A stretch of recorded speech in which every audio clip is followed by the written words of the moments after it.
I hope you are doing well, all 17 of you in the room.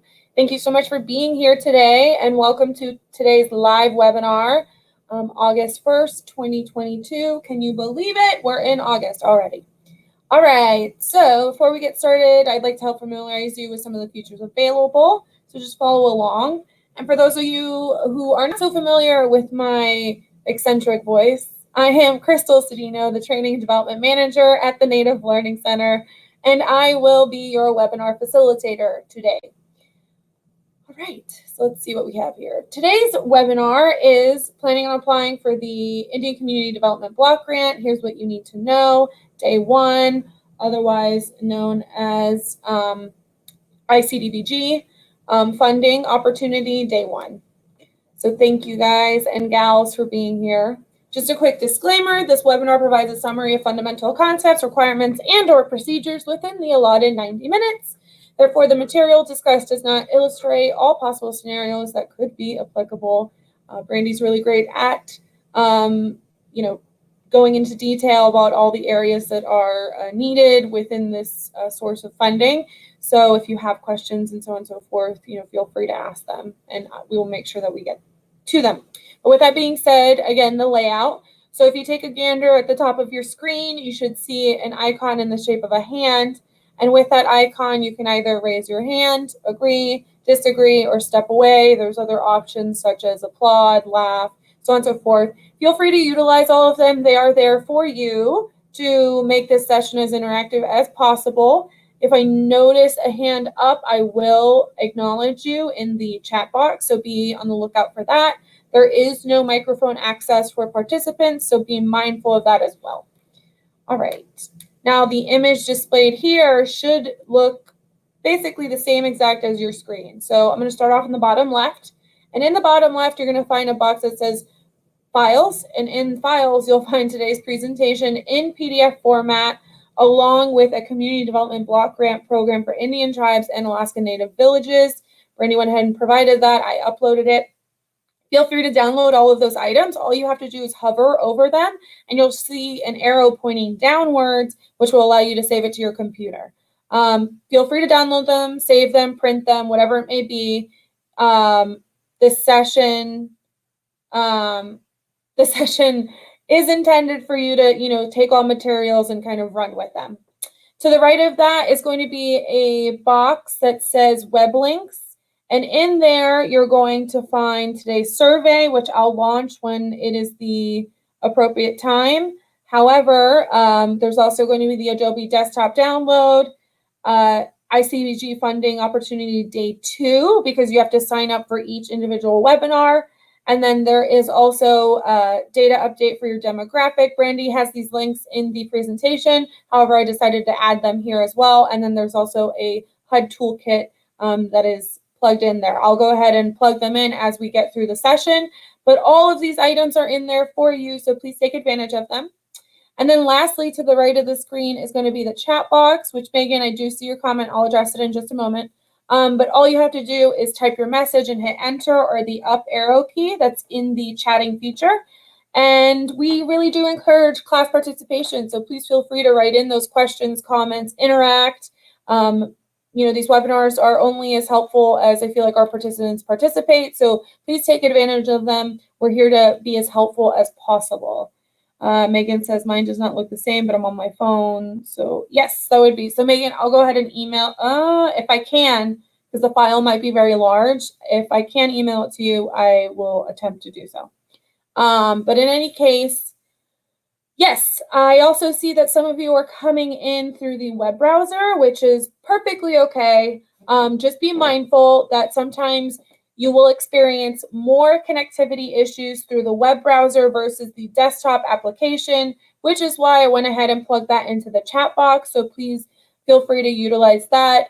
My phone individuals, because I see quite a few of you are in the room on your cell phones. Again, totally okay. Features are slightly different, so just be aware of that. If you need any assistance, just give me a shout in the chat box, and I'm here to be as helpful as possible.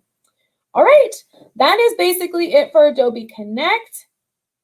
Here's the course description and objectives, and I'm actually going to pass this off to Brandy to introduce herself.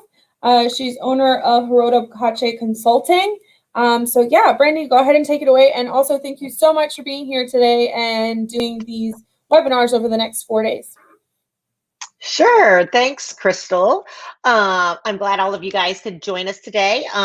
For those of you that are not aware, HUD dropped the ICDBG on Saturday, or I guess it was probably Friday. It came through grants.gov Saturday morning. So I have all of the up-to-date information with the new NOFO out there. It is that current NOFO that's in the files there that Crystal has provided.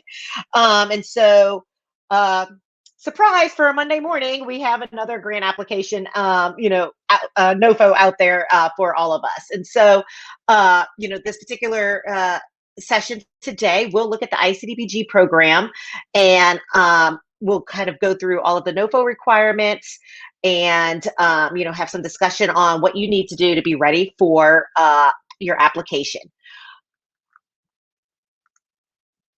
As Crystal said, I am the owner of Hirota Kache Consulting, and I provide tribal consulting services to tribes and tribal entities across Indian country. I have over $40.7 million in grant awards working in Indian country, specifically in areas of Indian housing and NAHASDA. Again, I do grant writing, grant management, tribal HR. I provide training and technical assistance through Native Learning Center. I also assist in policy development, compliance, and strategic planning. I have been a TTA provider through Native Learning Center for the last 6 years, and Dobbins-Patterson Learning for 2 years, and serving tribes from all of the HUD and BIA regions in various TTA responsibilities, or capacities, I'm sorry. I graduated from the University of Nebraska in Lincoln with a BA in history, and I have a master's degree from the Center of Indigenous Nations Studies at the University of Kansas. I'm an enrolled member of the Iowa Tribe of Kansas and Nebraska, and a descendant of the United Homa Nation. So I want to thank all of you guys, for being here this afternoon. As Crystal said, this is definitely an interactive training. Feel free to put any questions you have as we go through the NOFO into the chat box. I will answer things as best as I can. I have written quite a few of these. I am one of the subject matter experts on the ICDBG program. And so, I hope that I can provide you guys with some good insight to the changes this year's program, as well as giving you guys some ideas on how to choose a sustainable project and create a project team. Today, we will be looking at rating factors 1 and 2, and then tomorrow we'll look at 3, 4, and 5, just to give you guys an idea that it is, I highly advise to, sit in on both webinars so that you could get the full understanding of the application process. I know HUD will be doing their training, at a later date, and so this is kind of that preliminary, gives you some ideas, so that when HUD does do their, their training for the grant application process, you can have additional questions and all of that for them as well. So the ICDBG program is funded under HUD and provides eligible grantees with direct grants for developing Indian and Alaskan Native communities with safe and affordable housing, economic opportunities, with a focus on low to moderate income individuals. The opportunity is known as the Community Development Block Grant Program for Indian Tribes and Alaskan Villages. The regulations can be found at 24 CFR Part 1000, and the authority is under Title I of the Housing and Community Development Act of 1974. So first, I want to start by giving you guys all an overview of the NOFO that was released over the weekend, with some key dates and figures, kind of a one-stop slide with a lot of the information summarized about this particular funding opportunity. So there is over $92.3 million available for the ICDBG program this year. The application due date is October 24th of 2022 at 11:59 p.m. Eastern Standard Time. There's a budget period and period of performance of a maximum of 5 years. An estimated program start date for that period of performance will be March 25th of 2023. So that'll kind of give you guys an idea. The grant's due in October, and HUD hopes to make awards by March of next year. Project end date will be March 25th of 2028. So that's that 5-year period of performance maximum. The minimum award amount is $500,000 for all applicants. There's a maximum award ceiling of $5 million, depending on the area that you live in. Most of you guys that fall under all of the regions other than the Southwest region have a $2 million cap, which we'll look at here later in the training. And then the 5 million comes into play with some of those tribes in the Southwest that have larger populations. And like I said, we'll look at that here in a few minutes. Cost sharing, matching, and leverage is not required. However, there are additional points that you do get for providing a leveraged opportunity. The funding opportunity number for this solicitation is FR-6600-N23. Your CFDA or assistant listing is 14.862, and HUD expects to make approximately 80 awards from these NOFO funds for the upcoming, for this current fiscal year. So the purpose of the ICDBG program is the development of viable Indian and Alaskan Native communities, including the creation of decent housing, suitable living environments, and economic opportunities for primarily for persons with low to moderate incomes. The competitive application is a single purpose grant, and it must primarily benefit those low to moderate income individuals. There are some funds set aside for imminent threats by HUD for issues that have an immediate or negative impact on the public health and safety of tribal residents. We won't go into a lot of detail on the imminent threat grants in this webinar today, but they are not, just to keep in mind, they're not subject to the same regulations as single purpose grants. And if you are interested or have a need for an imminent threat program, please reach out to your regional ONAP office and they can provide you with all the information you need to apply for imminent threat grants.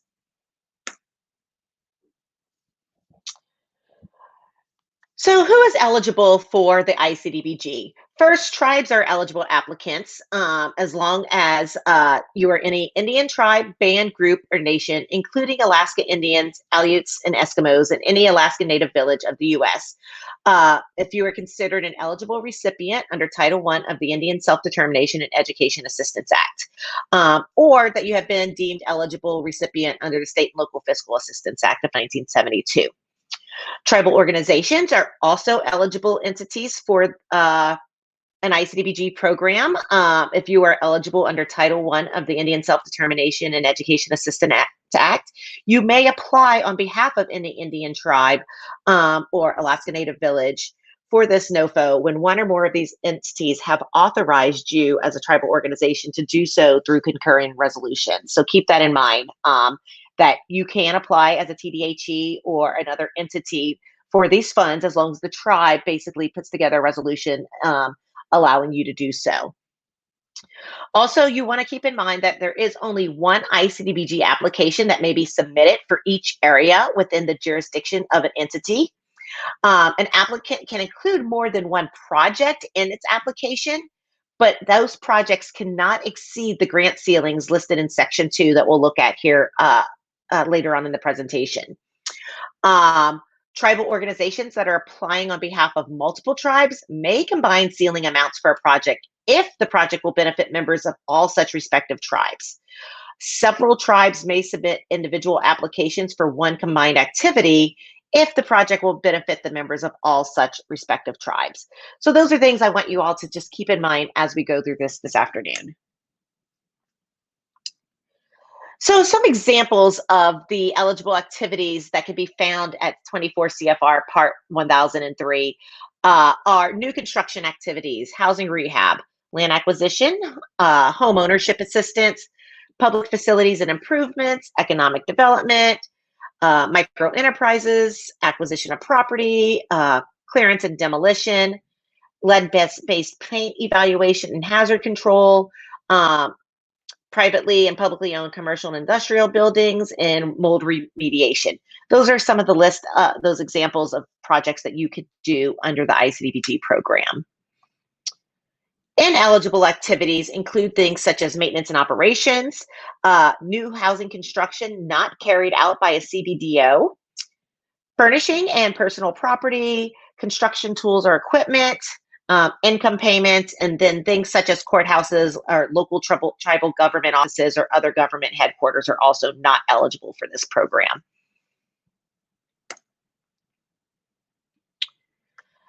So as we go through, deciding whether or not we are going to apply for an ICDBG, one of the first things you have to stop and think about is, what kind of project are we going to do?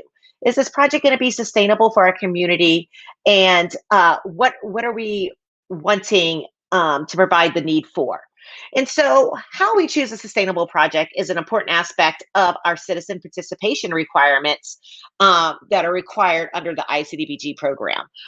We must certify that we have completed these citizen participation requirements when completing our application.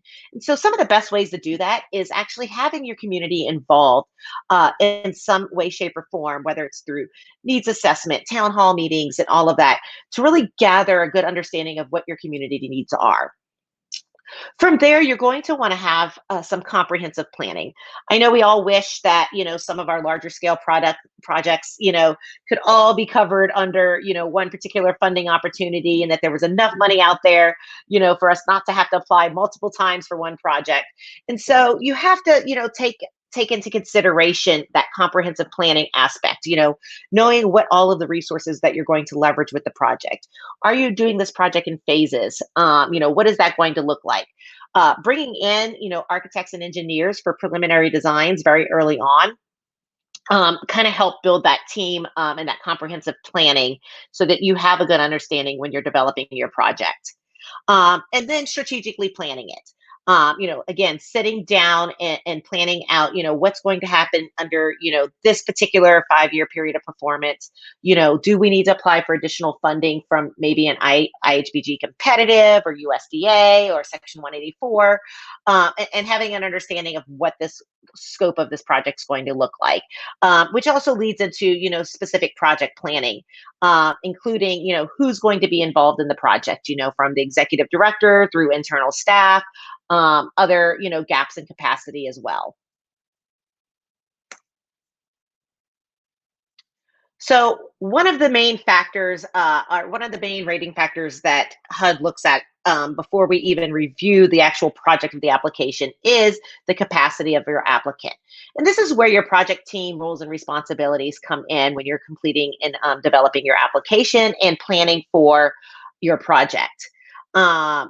Rating factor 1 will ask you to outline these roles and responsibilities as part of your application requirements. The number of people that you actually have on a team, on your project team, will depend on things such as your nature and size and complexity of the project, maybe the amount of experience and expertise within the tribe and tribal organization, because keep in mind, HUD does require you to provide recent, relevant, and successful experience within 5 years on any of your capacity sections.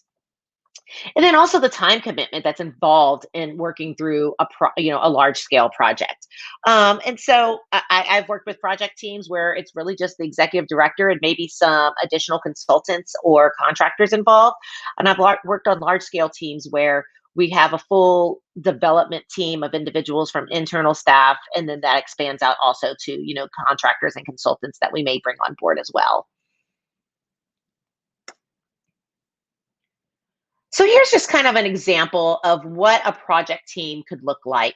We have various project roles within a project team for an ICDBG project. We have someone, that's involved in that project planning. We have a role of project management or fiscal management. Maybe, you need to hire more staff to complete this project. And so you may have a staffing coordination involved. A project role also including your governing body communication.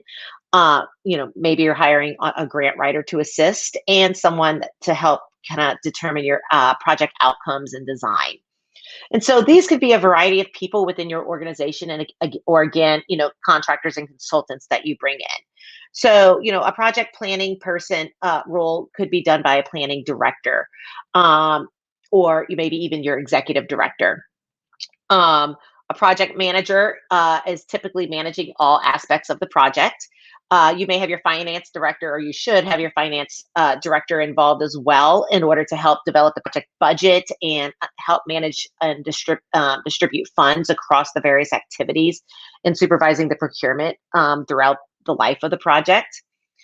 You may have an HR director involved with, creating job descriptions and hiring staff that is needed. That governing body communication is going to be probably a combination of your executive director, your board of commissioners, someone that reports regularly to tribal council and or your board. Again, a grant writer or even a planner or departmental director can also assist in these project teams. So looking ahead at what the available funds look like for this fiscal year's ICDBG, as I mentioned earlier, the grant ceiling for most regions is $2 billion, which is a great increase from last year. As far as the Southwest, depending on your population, you have an opportunity to apply from anywhere from $5 to $2 million. Our rehab cost limits also increased this year by a considerable amount. And according to HUD, at first when I saw these numbers, I was a little taken aback and I said, oh, shoot, did they accidentally put TDC limits in there? But actually they did not. They basically what they provided in the NOFA was that these cost limits were increased because they understand that we have had, tremendous increase in cost when it comes to doing, rehab projects and construction materials and things like that. And so they're giving us, additional opportunity to really do what we need to do, to rehab units if you're choosing a rehab project.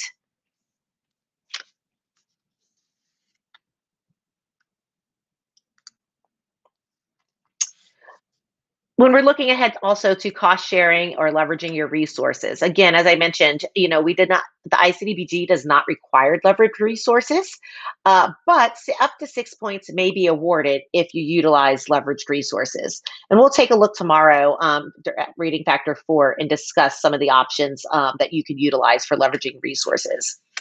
Applicants are encouraged to leverage other federal and non-federal sources. All leverage must be secured and used by the end of the period of performance. And other federal sources are only allowed to be used as leverage if it's permitted by the program's authorizing statute. So keeping that in mind as well, making sure if you are utilizing other federal funds that their program allows you to use that leverage. I know there's some issues a lot of times with utilizing IHS funds. Those aren't allowed as leverage with ICDBG, with HUD projects. So just, keep that in mind when you're trying to determine what your leverage is going to look like. Is the award ceiling for Alaska tribes different? Nope. Alaska tribes have an award ceiling at $2 million, Lori.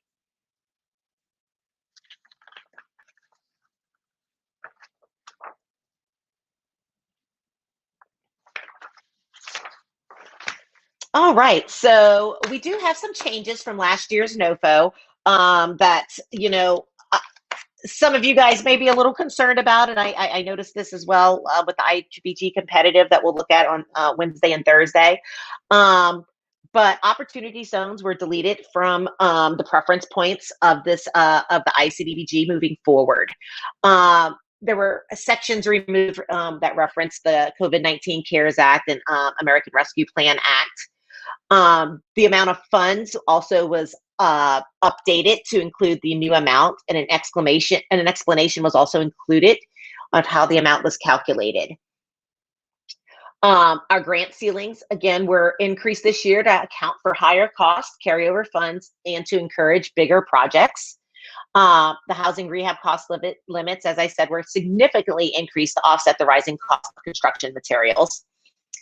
In section 3D, your threshold eligibility requirements, threshold number 4, your rating factor thresholds, the minimum score was changed to 15 points for rating factor 1. And they corrected the citations on page 19 of the NOFO for housing rehab projects, new housing construction projects, and economic development projects. Under section 4A on how to obtain a package and instructions, they corrected Northern Plains information. Under section 4B, content form and application submissions. They added language under infrastructure projects to clarify what constitutes as evidence that the housing or community development project will be completed within 3 years of the grant award. The land acquisition to support new housing projects, it also added language there to give examples of evidence. They clarified in the format and form of narratives that no more than 30 pages is allowed for narratives. Narratives, double-spaced 12-point font minimum with Times New Roman on 8.5 by 11 inches and 1-inch margins. Keeping that in mind, I have seen applications completely disregarded and not even looked at for not following the form and format of that 12-point font and double spaced and all of that. So please, please, please keep that in mind. And they removed, again, all of the information regarding opportunity zones. There were some additional rating factor changes as well through rating factor 1. They added some more descriptive language. They removed the program performance going forward that was in last year's application as it was related to COVID-19. They changed the scoring of points from 15 to 17 under rating factor 1. Under subfactor 1.4 with that procurement, they added some more language for those changes to the OMB and procurement activities. Under rating 2, they also made some clarifying information regarding the individual subfactor projects and programs that are out there. They gave additional information and made changes to the connection to tribal youth and public service activities.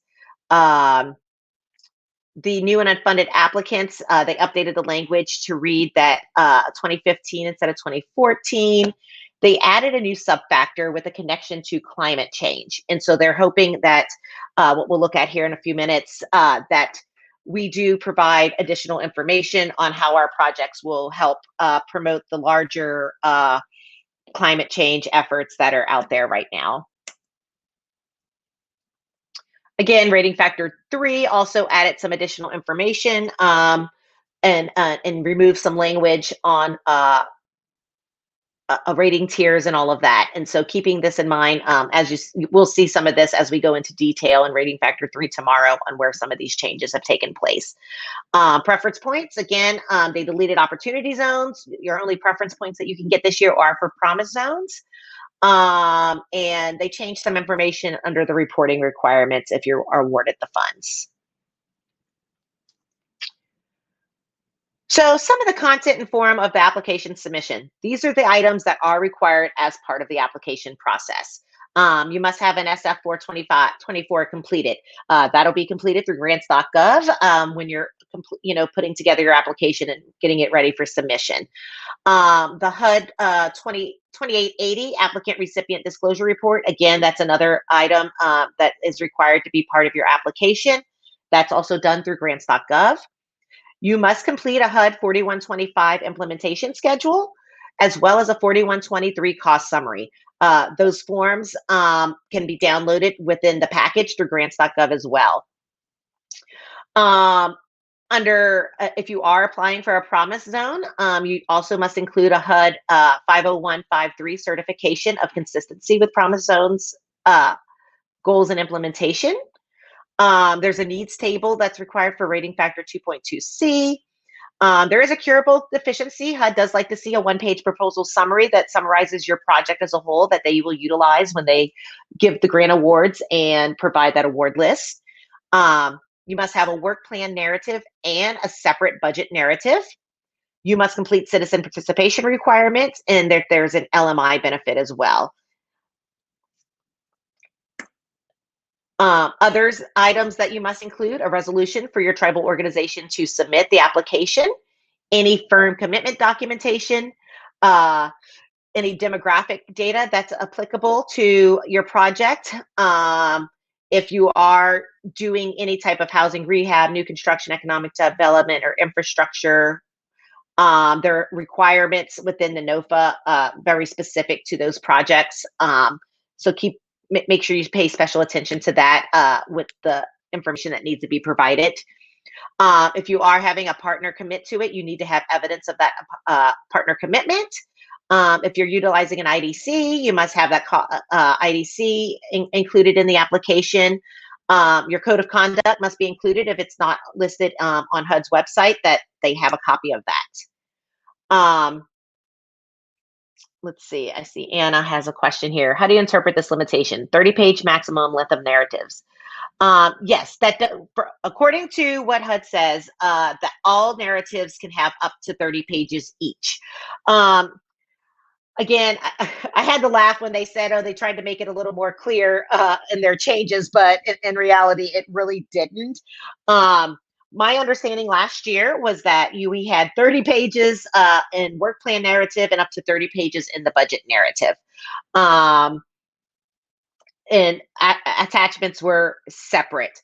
I tried to look it up in the FAQ. Again, it wasn't very clear. And so actually I have every intention of when HUD does their training in a few, here in the next month or so, of again asking them to clarify this in even more detail, because it's still a little vague as to what they're wanting us to do. As far, especially with including attachments and all of that. So I wish I could give you more. I'm just as confused as you are, though.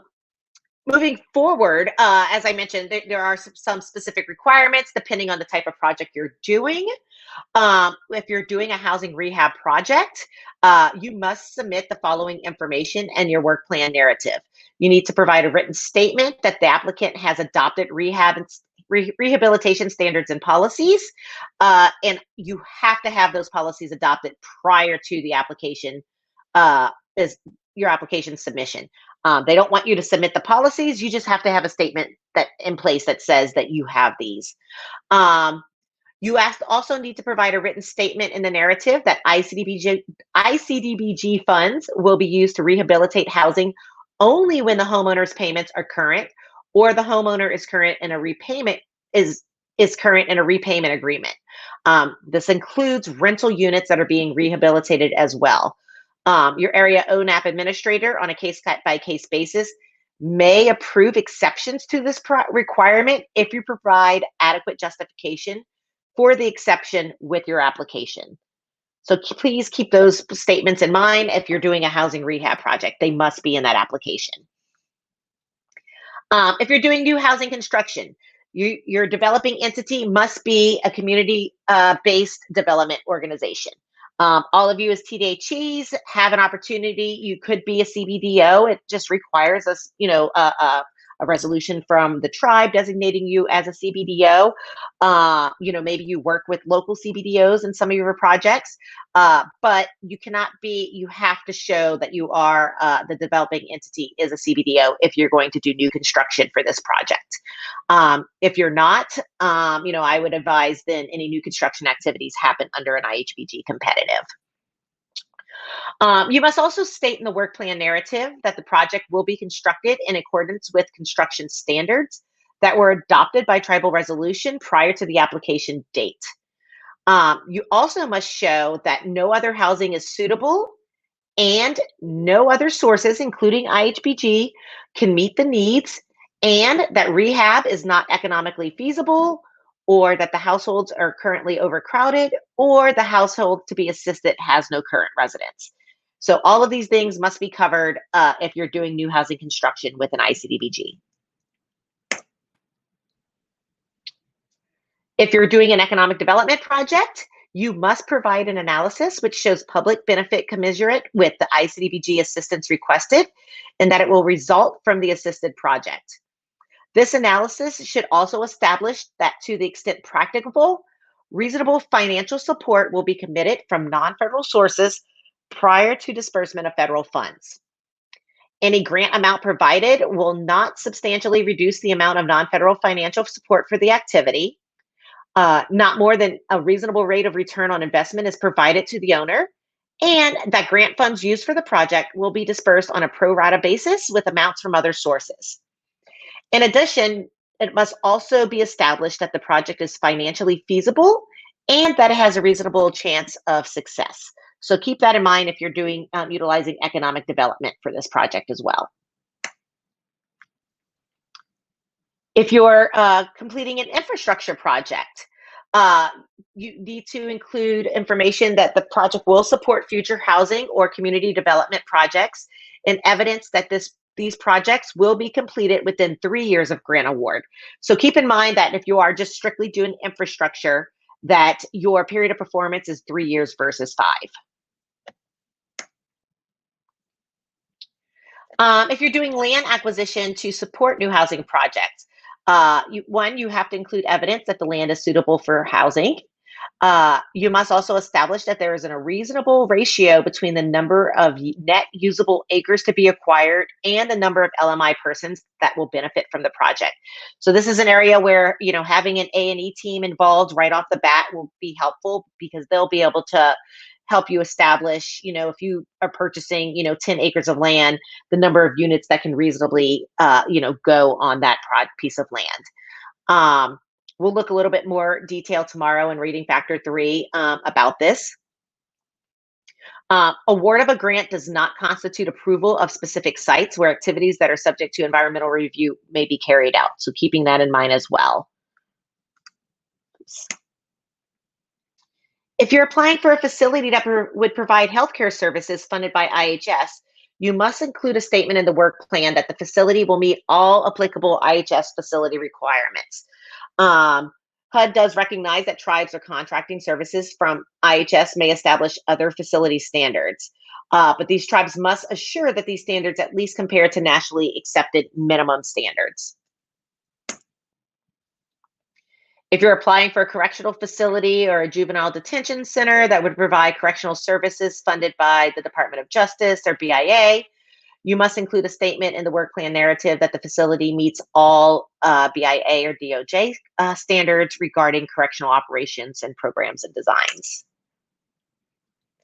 Again, the form and format: 30-page maximum length of work plan narrative, double-spaced, 12-point font minimum, Times New Roman, 8.5 by 11 inches, with 1-inch margins all the way around.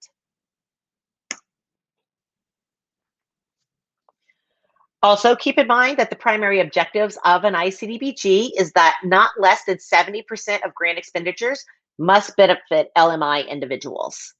There's also that area benefit that may apply when projects benefit all residents of an area in which 51% of the residents are LMI, as defined by family size.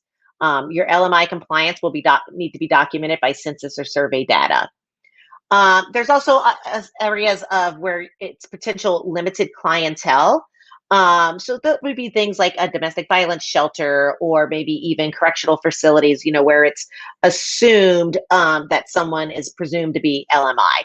At least 51% of the clientele served must be LMI if you're doing a project for limited clientele.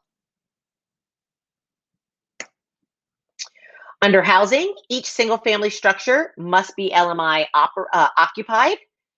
Duplexes must have at least 1 unit occupied by LMI households, and structures with 3 or more units must have 51% occupancy of LMI households, and you must show evidence of that in your application. If you're utilizing, job creation and retention, projects need to be designed to create or retain 51% of the full-time roles for LMI persons. And LMI persons must receive first consideration for filling of available jobs.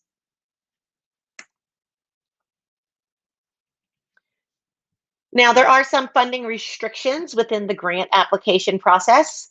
One, obviously, this project, the ICDBG, is limited to those eligible activities that we discussed earlier. No more than 20% of the sum of any grant plus program income received shall be expended for activities. This does not include staff and overhead costs directly related to carrying out eligible activities, since those costs are eligible as part of the activity. Technical assistance costs associated with developing the capacity to undertake a specific funded activity are also not considered program admin costs. However, they cannot exceed 10% of that total grant award. You can utilize pre-award costs you cannot do any pre-award costs with the exception of proposal costs incurred to prepare an application for submission under this NOFO. and the value of land acquisition used towards an applicant's leveraging contribution. And so what this means is you can hire a grant writer to help write your application. And if you pay that grant writer, for example, out of your IHBG formula funding. If you are awarded, you can reimburse yourself with the grant funds out of your program admin cost. So keeping that in mind, that was kind of new as of last year for the ICDBG program. And so it does help, these tribes that, may not have the capacity to write the grants themselves, whether it's, just not enough time or, don't have the staff, that have that experience. You can utilize grant writers to do this. If you're utilizing consultants within your project, there is a consultant cap. If you're doing public services, you cannot, an application can contain public service component for up to 15% of the total grant award. So if you wanted to do maybe down payment assistance, you can take 15% of your grant and apply that towards, down payment assistance or some type of other, public service activity. If you're utilizing an IDC, normal IDC rules do apply. You must clearly state the rate if you're using IDC and the distribution base that you intend to use. So any questions before we jump into rating factors 1 and 2? I know it's a lot of information, and I want to make sure we get through a lot of it for you guys and give you an opportunity to, ask any project-specific questions or anything like that too. I see one person typing, so I'll give you guys a minute.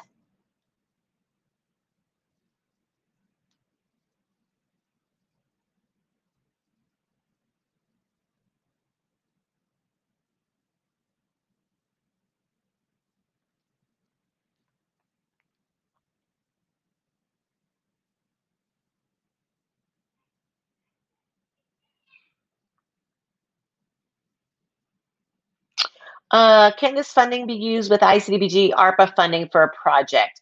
I'm sure you can leverage those resources together. I believe the ARPA funds, though, had to be used within a specific time frame. So I guess it would depend on, with HUD not awarding this until sometime next year, you might be kind of hitting those limits. I would definitely verify that with your grant management person for your ICDBG ARPA, just to make sure, at least with that period of performance under those funds.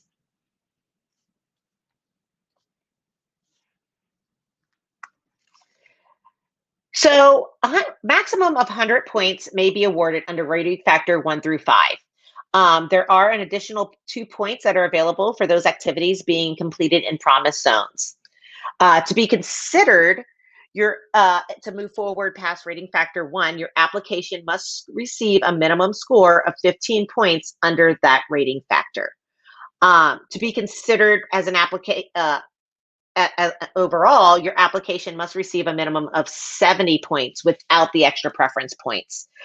So you must have a score of 15 points under rating factor 1 for your application to be scored moving forward, and then 70 points total, or minimum of 70 points for you to even be considered.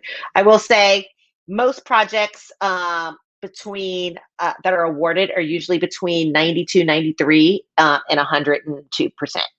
So keep that in mind. So there are 5 rating factors involved in the ICDBG application. Rating factor 1 is that capacity of the applicant. Rating factor 2 looks at the need and extent of the problem. Rating factor 3 is soundness of approach. Rating factor 4, leveraging of resources.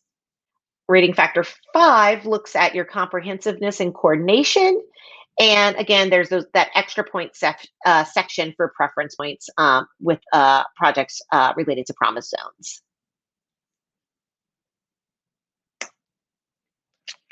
So we're going to jump into rating factor 1, capacity of the applicant.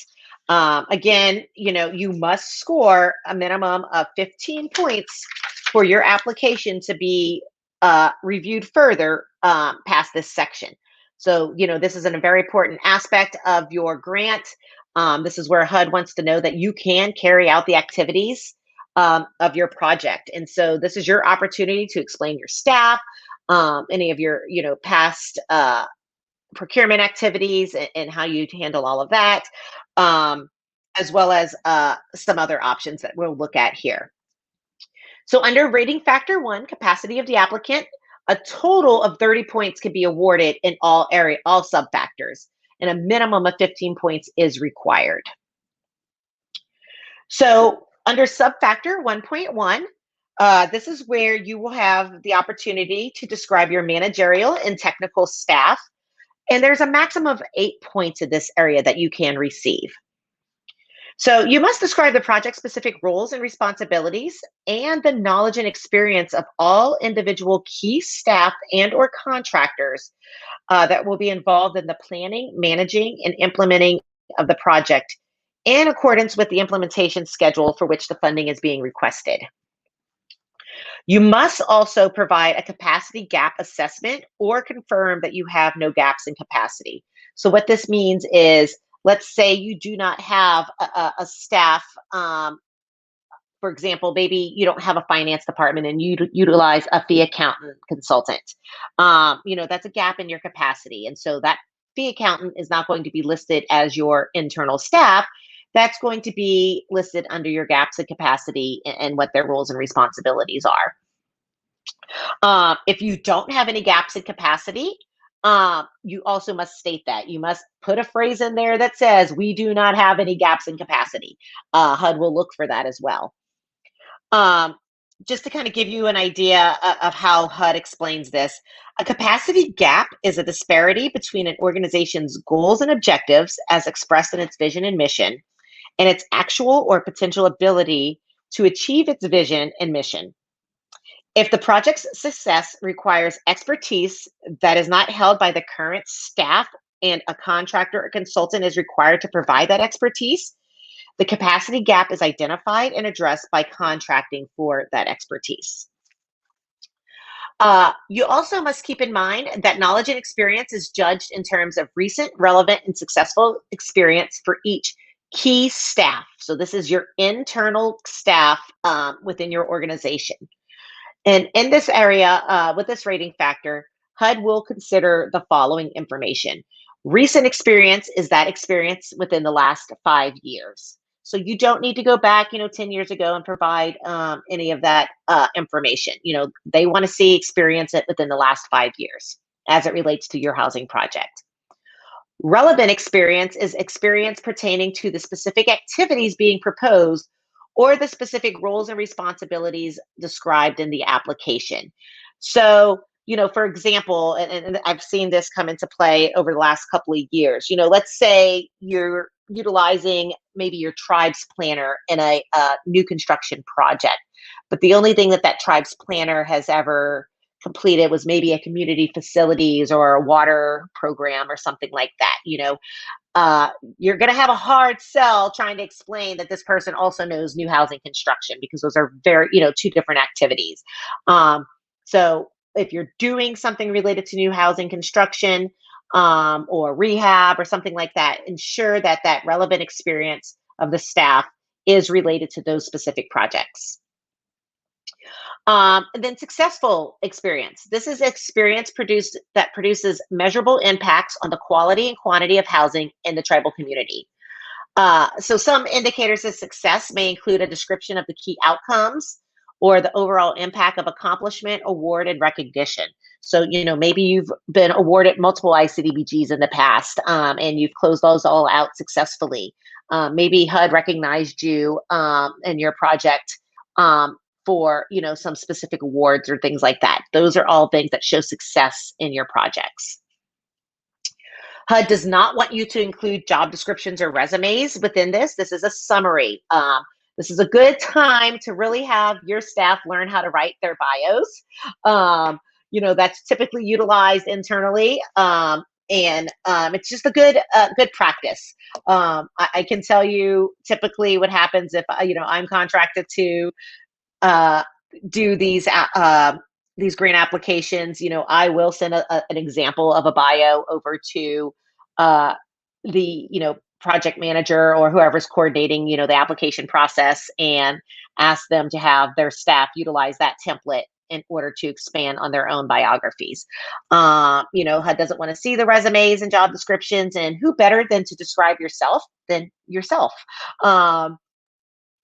If you're utilizing an individual or a contractor for that gap in capacity, you in this subfactor, you must meet the following criteria. The individuals must be listed, and you cannot include them as a staff member. Again, this is a whole separate section. You may want to break that out a little bit and just say gaps in capacity, kind of as a header, and then and then give an example or description of who those individuals are and what their roles are with your project. Any questions under capacity of the applicant?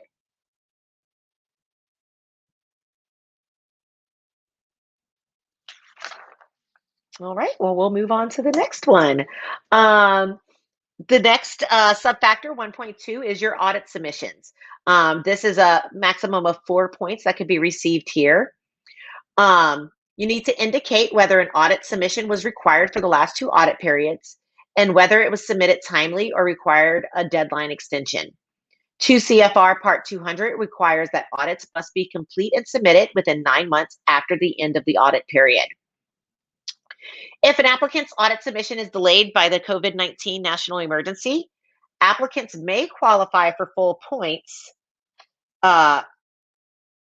in the subfactor by submitting evidence that the applicant's area ONAP has acknowledged the delay is due to COVID-19 and not the applicant's lack of action.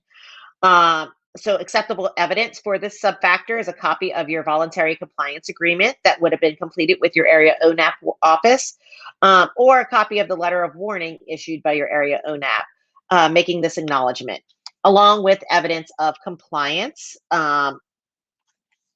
HUD will rely on this evidence and its own records to assess whether the applicant is substantially in compliance with the terms of the VCA or the LOW.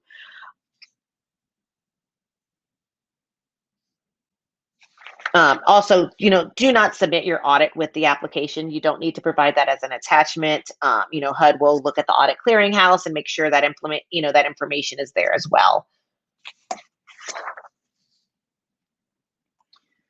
Subfactor 1.3, audit findings. Here's where HUD will assess whether there are any single audit, HUD Office of Inspector General and or U.S. Government Accountability Office findings related to HUD at any time during the rating period, and if so, whether these will be resolved. Additionally, HUD will assess whether there are any single audit, OIG, or GAO findings related to the financial management, accounting, and internal controls, which do not need to be cited to HUD programs to be a concern at any time during the rating period, and if so, whether these will be resolved. You do not need to submit any supporting documentation or attachment for this subfactor. HUD will utilize its own records to verify this information. And then points will also be assigned based on an auditor's opinion for the most recent audit.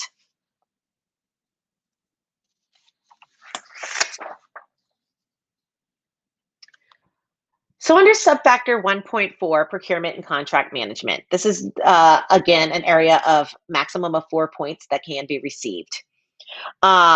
Applicants must comply with the applicable requirements at 2 CFR Part 200 to the extent that Part 200 is incorporated into and made applicable by 24 CFR Part 1003 with those ICDBG regulations.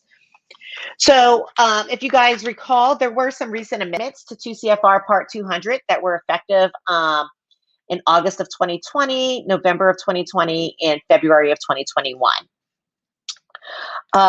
Where any previous or future amendments to 2 CFR Part 200 replaces or renumbers sections of Part 200 that are cited specifically in applicable Federal Register notices, grant agreements as may be amended, or program regulations, activities carried out under the grant after the effective date of the Part 200 amendments will be governed by the Part 200 requirements as replaced or renumbered by those amendments, except that the grantee is not required to comply with 2 CFR 200.322 domestic preference for procurement, and except that 200.326 bonding requirements shall only apply under the terms of 24 CFR 1003.501A8.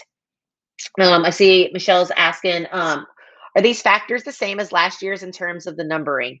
Yes, but however, this NOFO actually clarified that. I know last year the NOFO was still a little vague, and HUD, had to, during the training, tried to give some, more insight to this. These applicable requirements are now spelled out in more detail within the NOFO. And so applicable requirements include the general procurement standards at 2 CFR 200.318 to 327, excluding that domestic preference for procurement, and the exception to the bonding requirements, if other than it applying to 24 CFR 1003.501.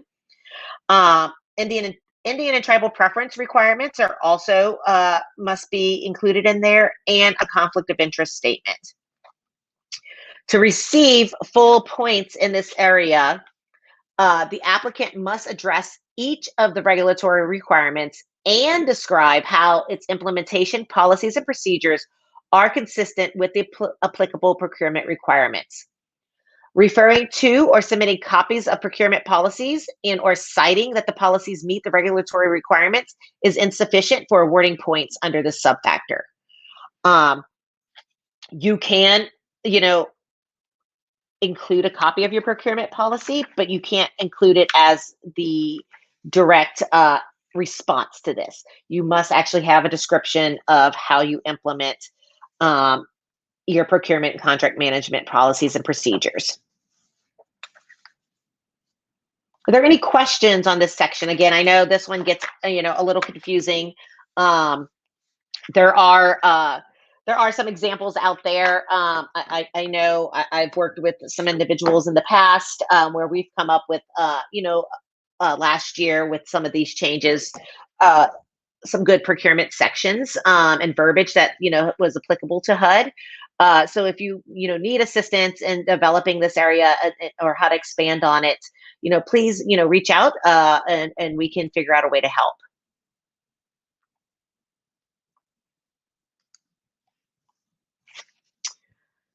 Under subfactor 1.5, disbursements, here you can receive up to 3 points. For this subfactor, performance is evaluated for all ICDBG grants, including imminent threat grants, but it does exclude your ICDBG CARES and ARP grants that are open during the rating period. ICDBG funds awarded within 2 years of the application deadline are not included when calculating the LOCS percentage under this subfactor. However, any ICDBG grants that were closed out during the 2-year rating period are included in the calculation of LOCS under this subfactor. This is another area where you do not need to submit any supporting documentation. HUD will utilize its own records to verify that disbursement area. This is how points will be assigned in this subfactor. Up to 35%, or you are not a current ICDBG grantee with the total amount in LOCS. 2 points if you have more than 35, but no more than 50% in LOCS. And 1 point if you have more than 50, but less than 80%. And then 0 points if you have 80% or more. So keep that in mind as well.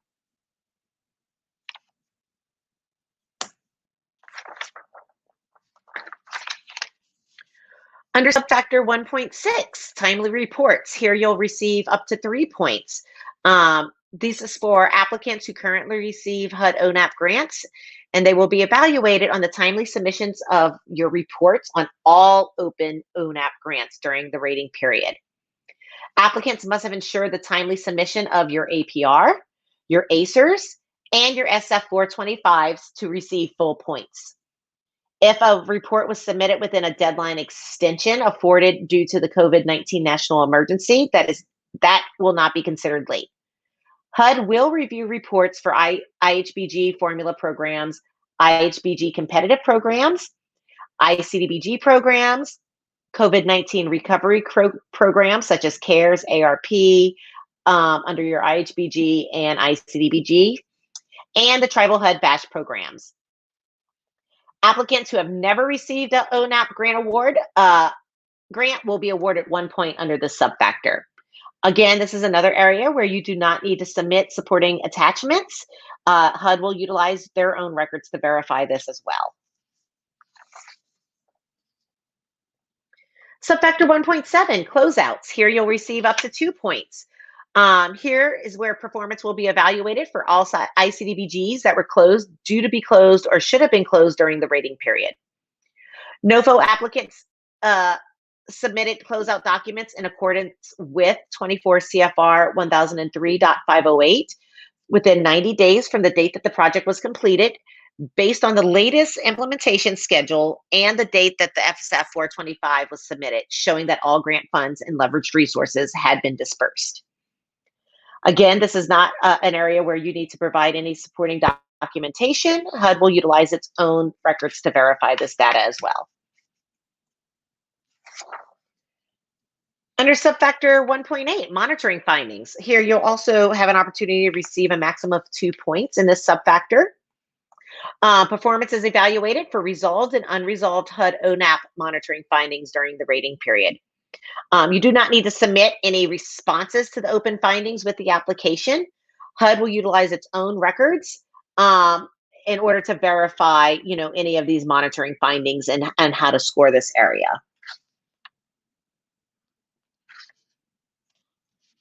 Any questions on rating factor 1? I know that's a lot of information there, and I want to make sure you guys have a good understanding of what's required for all of that.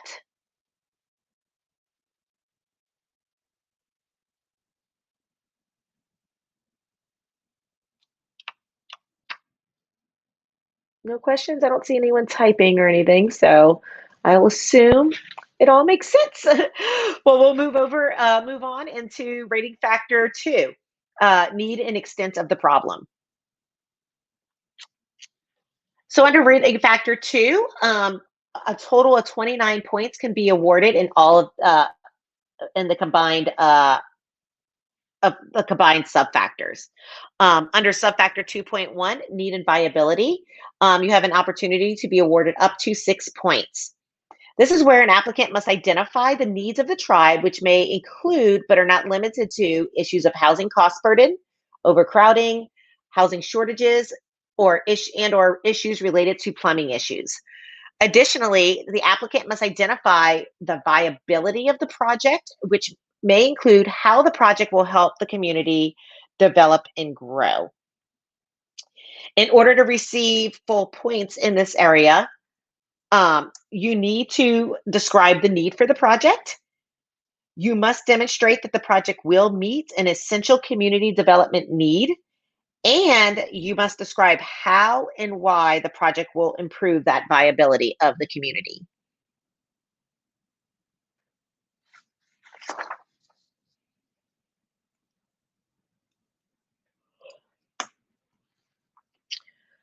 Under subfactor 2.2, project benefit, here's where you can be awarded a maximum of 10 points in this subfactor. Points are assigned based on the type of eligible activity and assigned for the percentage of LMI beneficiaries served. The criteria for this subfactor will vary according to the type of project you are applying for, which we'll look at here in a minute. And to determine the percentage of LMI persons who will benefit from area-wide public facility and improvement projects, as well as economic development projects, you may rely on census data HUD provides or tribally generated data. The calculation of the LMI benefit may be calculated in households or persons, whichever is more advantageous to you as the applicant. I see we have a question here. Is this recorded? Yes, this is recorded. I think Crystal will kind of let you guys know towards the end whether when it'll be available to be rewatched. And then also keep in mind, as I said, HUD will also be doing this training probably in the next month or so. And they'll also have all of this information, and you'll have the opportunity to ask them very specific questions also.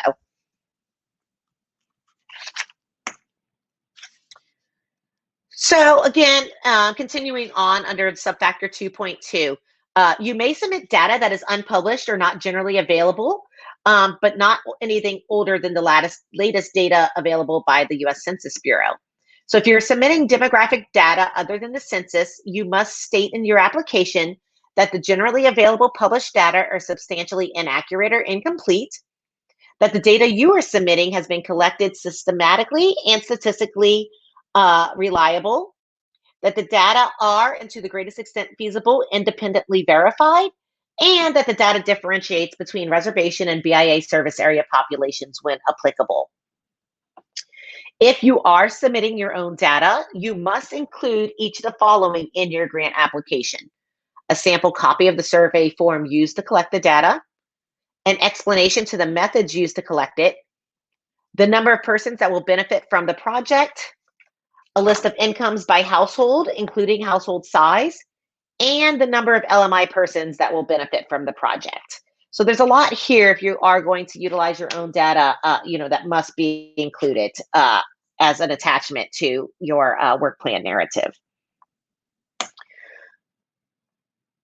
Keep in mind that your survey that you utilize cannot be older than 2015.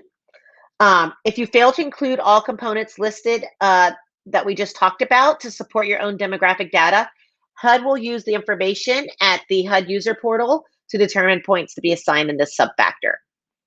If you are proposing a project that meets the standard for limited clientele activities, you will receive the full 10 points, and you do not have to submit demographic information. So those, again, are things such as like a domestic violence shelter or, transitional home or something like that, meet the standards for limited clientele in the ICDBG regulations.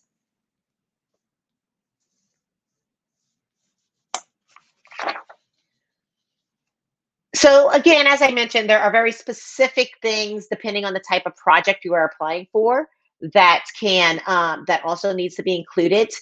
If you are doing a public facility and infrastructure project, again, if you are proposing a project that serves limited clientele, you must demonstrate that at least 51% to be served will be LMI to receive those full points.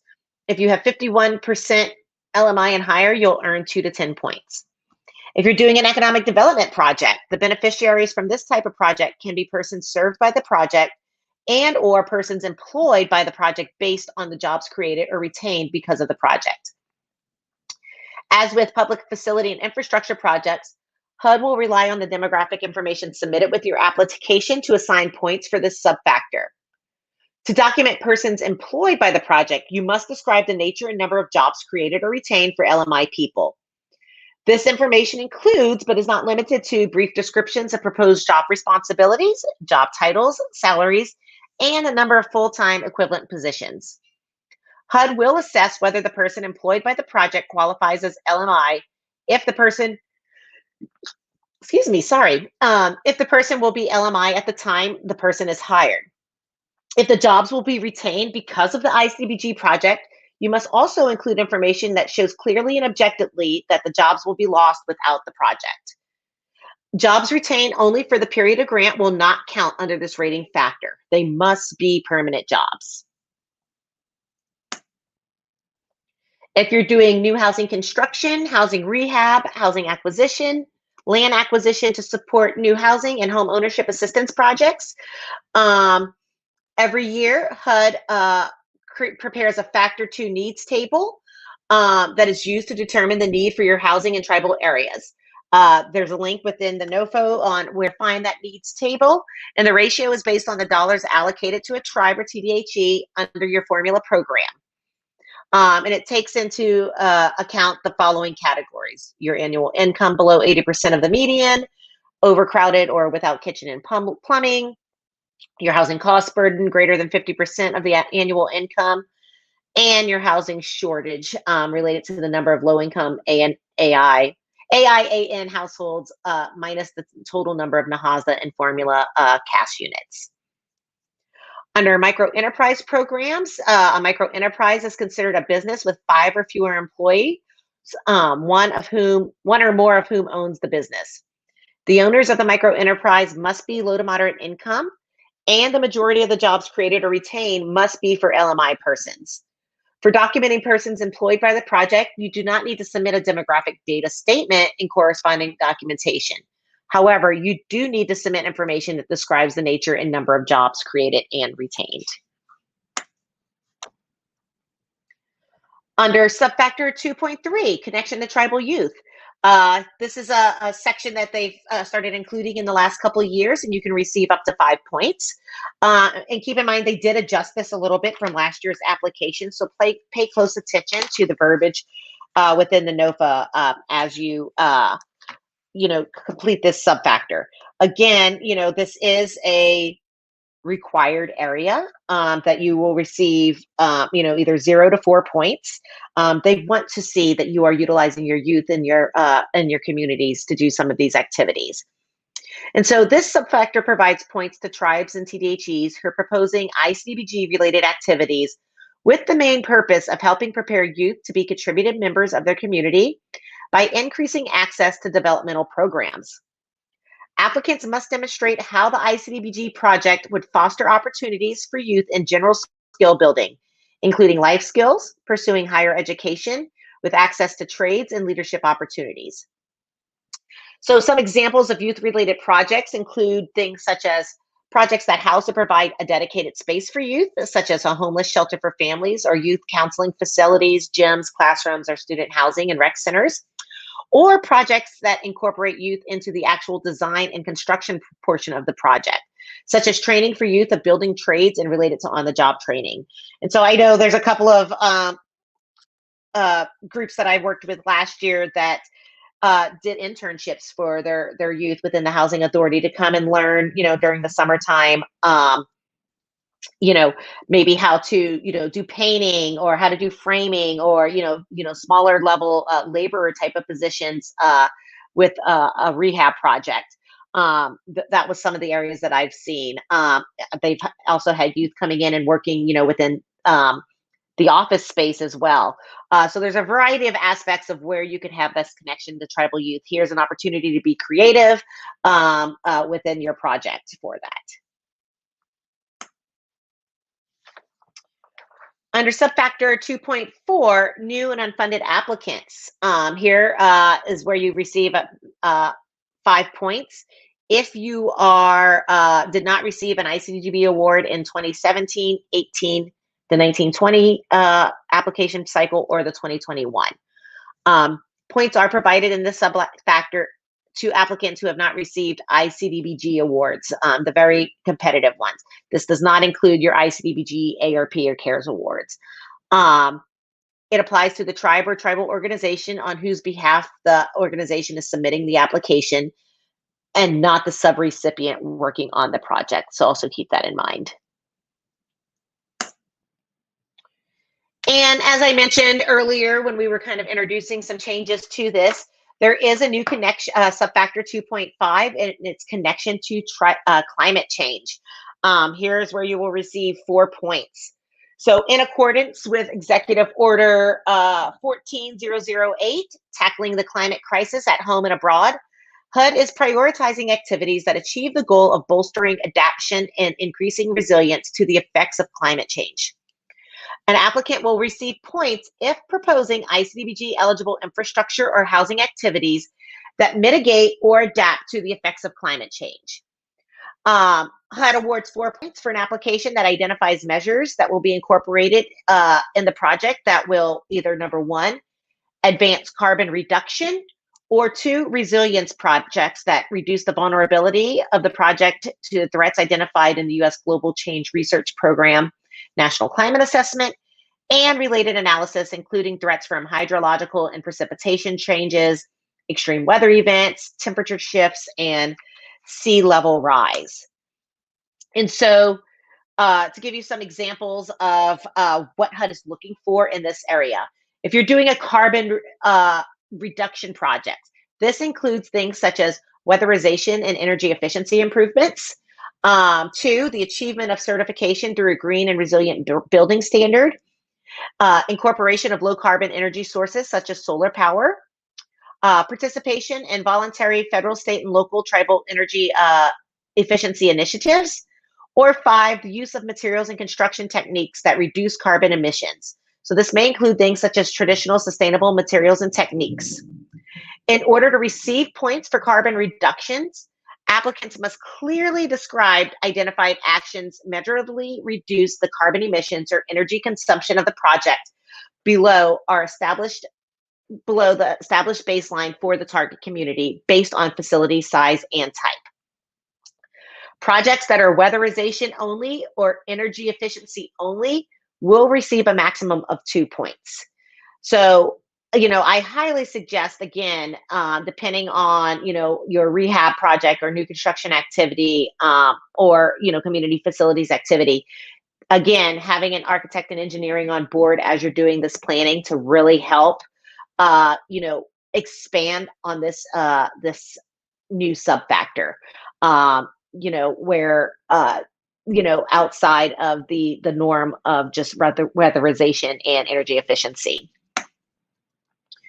Oh wait, why are these in here multiple times? Hold on. All right, I don't know what's going on here. There we go. If you're doing a resilience project, these are projects that are responsive to the vulnerabilities from a changing climate and include projects that are designed to increase resilience and public safety, reduce injuries and loss of life, and reduce damage and destruction to property, critical services, facilities, and infrastructure from natural hazards. These projects can include replacement of damaged infrastructure and housing, relocation caused by erosion, flooding, extreme weather events, temperature shifts, wildfires, sea level rise, or permafrost thaw. In order to receive points for projects responsive to these vulnerabilities, an applicant must describe the impact of climate change and how the project addresses a vulnerability to increased resilience. So, an example here, could be, maybe a community that may have been affected, for example, by, a hurricane last year, where, now that they're, in multiple hurricanes. I know we had quite a few of those here in Louisiana, that affected our communities multiple times through last fiscal year. That's one, just one example there. Applicants may use ICDBG funds as non-federal cost share for FEMA and other projects with federal funding, as long as the ICDBG requirements are followed.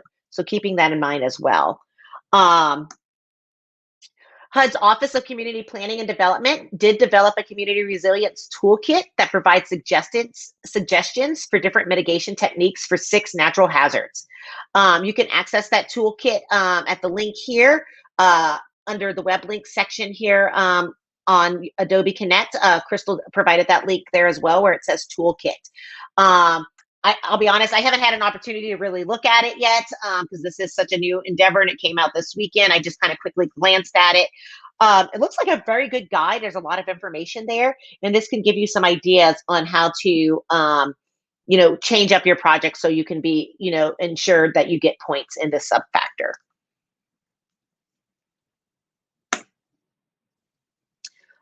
Projects may be either carbon reduction or resilience or a combination. For projects that have both carbon and resilience elements, reviewers will evaluate for both point categories and assign points according to the lowest scoring category. So keep that in mind as well. In order to get the maximum points under carbon reduction projects, you have to have identified 1 or more projects and fully describe in detail the measures that will be incorporated into each project and how it will advance carbon reduction. And your projects are not limited to just weatherization and energy efficiency and include 1 or more of the following. 1, you describe a structure that either included certification through a green or resilient building standard, or that uses building material construction techniques that reduce those carbon emissions. You describe that project is built with federal, state, local, or tribal energy efficiency initiatives.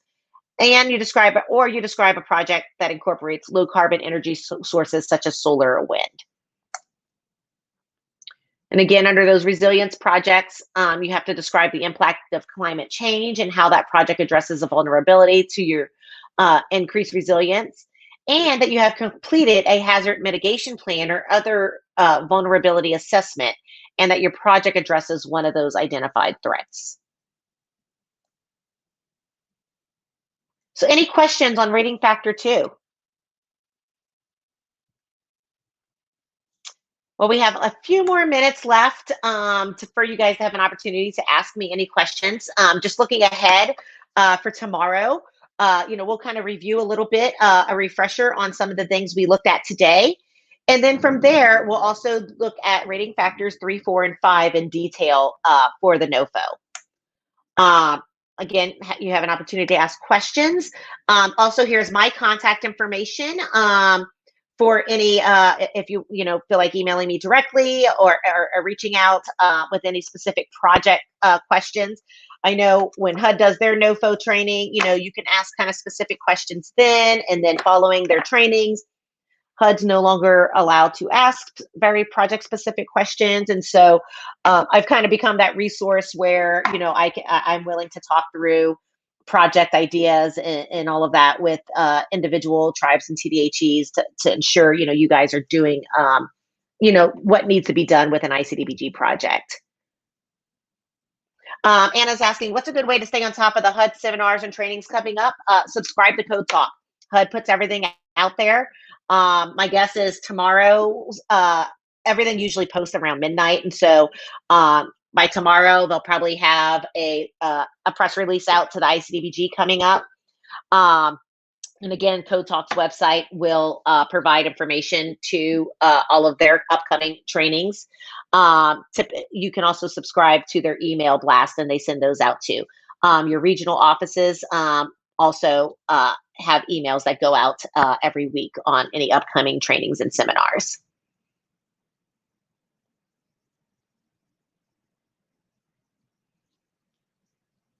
And I know this is a lot of information. I know most of you guys probably did not come into the office today thinking, oh no, ICDBG is out, we need to start moving on this. And so, I hope, you guys are able to take this information and utilize it moving forward. Again, the deadline for this particular grant is October 24th of 2022. So we do have a little bit of window of time for this process. And, I hope you'll join in tomorrow to get the second half of those rating factors and be able to ask some more questions there as well.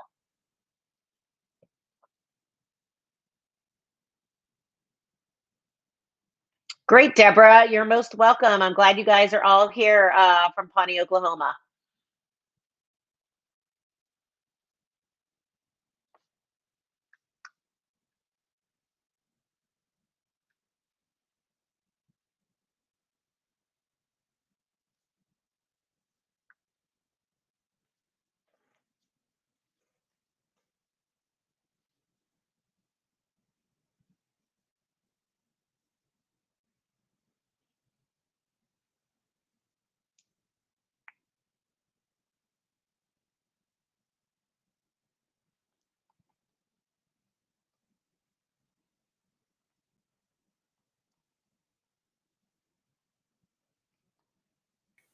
All right. Sorry about that, folks. My computer glitches from time to time. All right. Well, Brandy, thank you so much for today's presentation. I truly appreciate you being here. Thank you. I'm glad I could be here and give everyone this valuable information. Absolutely. All right, folks, if y'all don't have any other questions, I'm going to go ahead and close this out.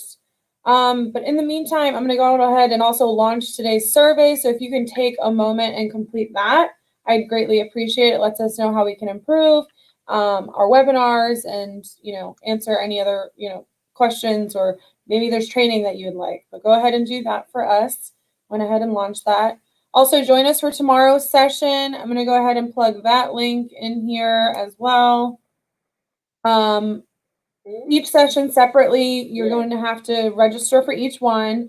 It's going to be tomorrow, August 2nd, 2022, ICDBG Funding Opportunity Day 2. Again, presented by Brandy Liberty, 2 p.m. Eastern, 1 p.m. Central, 12 p.m. Mountain, and 11 a.m. Pacific. And as always, registration is free.